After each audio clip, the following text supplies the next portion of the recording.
Dear students, myself, Dr. Manisha Mathur, Associate Professor, Botany Department, SPC Government College Ajmer.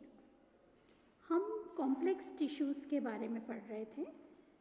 हमको पता है कि plants के अंदर दो तरह के कॉम्प्लेक्स टिश्यूज़ पाए जाते हैं, जाइलम एंड फ्लोएम।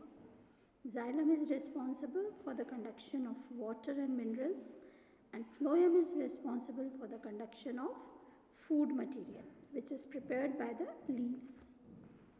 Phloem में हमने sieve tubes element पढ़े, companion cells पढ़े। आज हम third element of phloem start करेंगे, which is phloem parenchyma. Phloem parenchyma third element है फ्लोएम का। वो पैरेन्काइमा सेल्स जो कि फ्लोएम के साथ एसोसिएटेड रहते हैं वो कहलाते हैं फ्लोएम पैरेन्काइमा। इनका काम होता है storage of starch, fat and other organic food materials. Storage का काम करते हैं। फिर accumulation of tannins, resins, crystals, mucilage etcetera. जो टेनिन्स होते हैं, रेजिन्स होते हैं, क्रिस्टल्स होते हैं और म्यूसिलेज होते हैं, वो इन पैरेन्काइमा सेल्स में स्टोर्ड रहते हैं। And lateral transport of soluble food materials and water, ये सब काम होता है पैरेन्काइमा सेल्स का। अब जो फ्लोएम के पैरेन्काइमा सेल्स हैं, दे आर इलोंगेटेड, लंबे होते हैं, पॉइंटेड सेल्स होते हैं, सिलेंड्रिकल एंड सब स्फेरिकल और पॉलीहेड्रल इन शेप। ये जो होते हैं they are typical parenchyma cells derived from the phloem initially and found associated with the sieve tube cells. ये जो सेल्स हैं फ्लोएम पैरेन्काइमा के, ये सीव ट्यूब सेल्स के साथ में एसोसिएटेड रहते हैं। ये लिविंग सेल्स होते हैं, they are living cells and remain living remain so until cut off from the inner living tissue by periderm formation.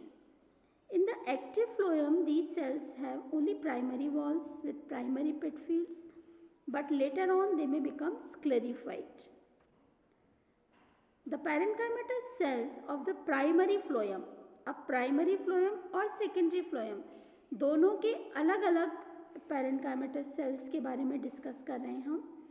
तो जो पैरेन्काइमेटस सेल्स हैं प्राइमरी फ्लोएम के, ये लॉन्जिट्यूडनली ओरिएंटेड हैं like the sieve elements in the vascular tissue.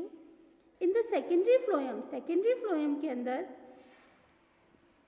They occur as two systems, vertical and horizontal. जो phloem parenchyma हैं दो तरह से ओरिएंटेड हैं, vertical and horizontal. The vertical system runs longitudinally along the sieve elements in the organ, and horizontal system forms the phloem rays that run horizontally across the organ and serves to conduct the food material in a radial direction. So this is about the primary and secondary phloem के parenchyma cells के बारे में। ये जो diagram है, this is about the structure of a phloem parenchyma cell. phloem parenchyma cell है ये, बीच में न्यूक्लियस है। Now we come to the next element. इसका जो फंक्शन क्या है फ्लोएम का पैरेन्काइमा का, हमने आपको पहले भी बता दिया था। Function is help in storage of different types of crystals, mucilage substances and tannins.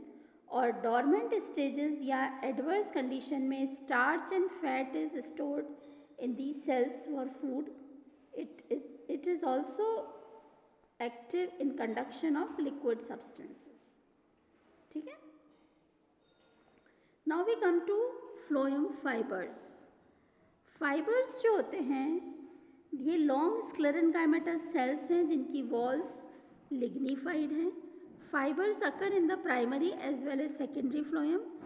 In primary phloem, they occur in the outermost part as they are derived from the crushed protophloem elements which function for a short time only.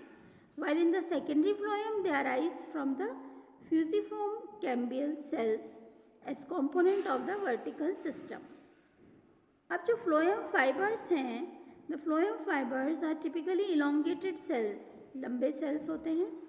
They having interlocking ends and lignified walls with simple pits. इनके जो ends होते हैं वो pointed होते हैं, pointed ends होते हैं जो कि एक दूसरे पे overlapped होते हैं, इसलिए कहा गया है interlocked ends. ठीक है. They differ from the xylem fibers in having small rounded or linear simple pits.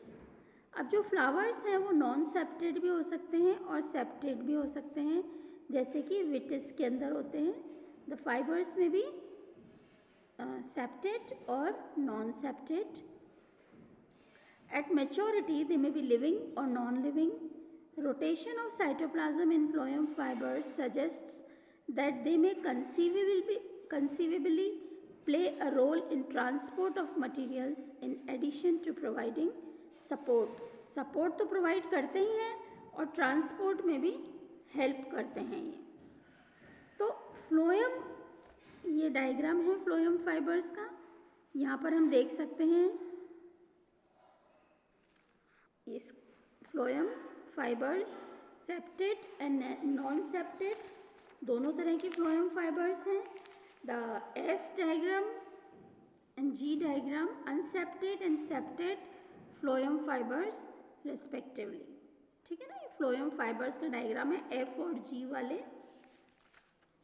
अब एक अलग तरह के सेल्स भी प्रेजेंट होते हैं जो हमको डी डायग्राम में नजर आएंगे, स्क्लेरीड. डी में स्क्लेरीड है. Besides the above components following two types of cells are also found associated with phloems in some plants. पहला है sclerid. Sclerids often occur in association with phloem in many plants like Quercus, Ramus and Cinnamomum. In plants के अंदर phloem cells के साथ साथ sclerids भी associated हैं. They may occur alone or in combination with fibers. They may be present in both axial and radial system of the secondary phloem. Sclerids differentiate in older parts of the phloem as a result of sclerification of parenchyma cells. The sclerification may be preceded by intrusive growth of the cells, thus making the sclerids branched or much elongated. ठीक है. Next है transfer cells.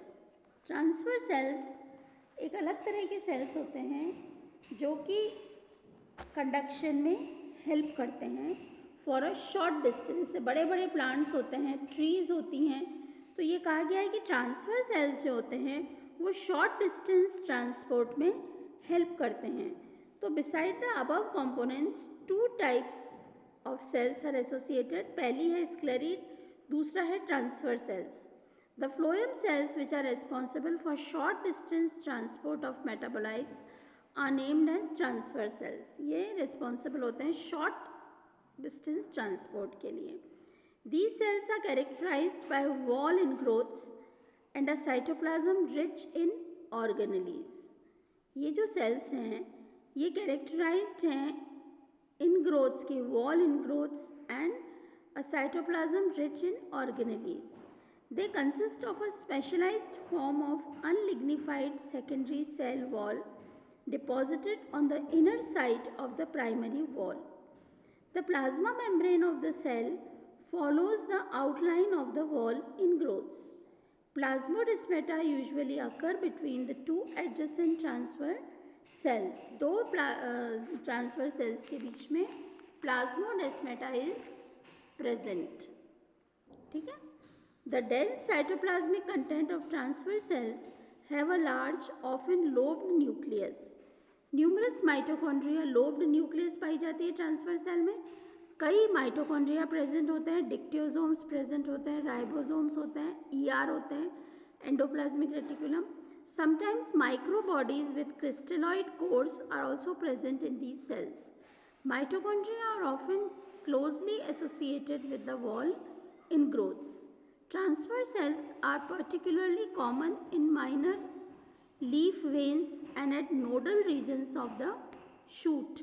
Transverse cells जो होते हैं leaf की veins में पाए जाते हैं और शूट्स के नोडल रीजन्स के अंदर पाए जाते हैं. In the leaves of pisum, जो पाइजम है उसकी लीव्स में transverse cells differentiate at about the same time as export of metabolites from the leaves begin. जैसे ही मेटाबोलाइट्स लीव्स से निकलना चालू होते हैं उसी समय ट्रांसवर्स सेल्स का डिफ्रेंशिएशन होता है, फॉर्मेशन होता है. In seedlings they develop at an early stage relative to the differentiation of vascular tissue. During the differentiation of the primary phloem in Hieracium, some companion cells develop wall ingrowths and become transverse cells. Companion cells convert into the transverse cells. Later, more wall ingrowths are formed and there is a considerable increase in mitochondria. Wall ingrowths बन जाते हैं, wall ingrowths are formed और mitochondria increase हो जाता है. So, this is all about the structure of phloem parenchyma and phloem fibers. We'll continue with the structure functional relationship and difference between vessels and sieve tubes in our next class. Okay, thank you.